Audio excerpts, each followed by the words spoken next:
C S K fans ഭയങ്കര പ്രതീക്ഷയിലാട്ടോ. ഒരുപാട് C S K fans message അയക്കുന്നുണ്ട്. ബ്രോ ഇന്നത്തെ മത്സരം RR GT ആര് ജയിക്കുന്നതാണ് ഞങ്ങൾക്ക് ഗുണം എന്നൊക്കെ പറഞ്ഞിട്ട് ഒരു ഭയങ്കര കാൽക്കുലേഷനൊക്കെ തുടങ്ങി. ഈ പ്ലേ ഓഫിൽ കയറാനുള്ളത് അത് ഇത് ഭയങ്കര പ്രതീക്ഷയിലാണ്. ഏതായാലും നല്ല കാര്യം. ഇപ്പോൾ നമ്മളെ ടീമിന് അങ്ങനെ ആവശ്യം വരുമ്പോൾ നമ്മളങ്ങനെ കാൽക്കുലേറ്റ് ചെയ്യും.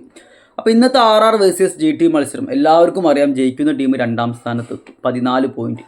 ഒന്നാമൻ്റെ സെയിം പോയിൻ്റ് ആവും. NRR ഉണ്ടെങ്കിൽ വേണമെങ്കിൽ 1ാം സ്ഥാനത്തും എത്താം. അപ്പോൾ അതാണ് സിറ്റുവേഷൻ. ഏതെങ്കിലും ഒരു ടീം എന്തായാലും ജയിക്കും, അവർക്ക് 14 പോയിൻറ്റും ആകും. അപ്പോൾ ആര് ജയിക്കുന്നതാണ് ഗുണം, അതാണ് ചോദ്യം.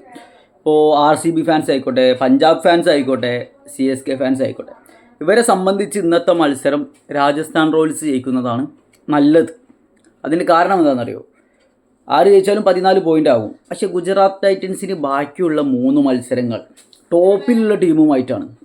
മനസ്സിലായോ? അപ്പോൾ ഗുജറാത്ത് തോറ്റാൽ ബാക്കിയുള്ളവർ കയറും, ബാക്കിയുള്ളവർ തോറ്റാൽ ഗുജറാത്ത് കയറും. ആ സിറ്റുവേഷൻ ആവും. അത് CSK, RCB, പഞ്ചാബിന് ബാഡാണ്. പ്ലേ ഓഫിലേക്ക് കയറാനോ അല്ലെ ടോപ്പ് 2ലേക്ക് കയറാനോ. മറിച്ച് രാജസ്ഥാൻ ജയിച്ചാലുള്ള ഗുണം എന്താണെന്നറിയോ? രാജസ്ഥാൻ ഇന്ന് ജയിച്ചാൽ 14 പോയിൻ്റ് ആവും. പക്ഷേ രാജസ്ഥാൻ്റെ ബാക്കിയുള്ള 3 മത്സരങ്ങളും പുറത്തായ ടീമുമായിട്ടാണ്. ഡൽഹി, LSG, മുംബൈ. അപ്പോൾ സ്വാഭാവികമായിട്ടും രാജസ്ഥാൻ അവിടെ തോറ്റ് കഴിഞ്ഞാൽ ഗുണമാർക്കാ? CSK, Punjab, RCB ഫാൻസിനാണ്. അപ്പോൾ നിങ്ങൾ ആരെ സപ്പോർട്ട് ചെയ്യണമെന്ന് കൺഫ്യൂഷൻ ഉണ്ടെങ്കിൽ ധൈര്യത്തിൽ രാജസ്ഥാനെ സപ്പോർട്ട് ചെയ്തോ. ഞാനും ഉണ്ട്, അത്രയേ ഉള്ളൂ.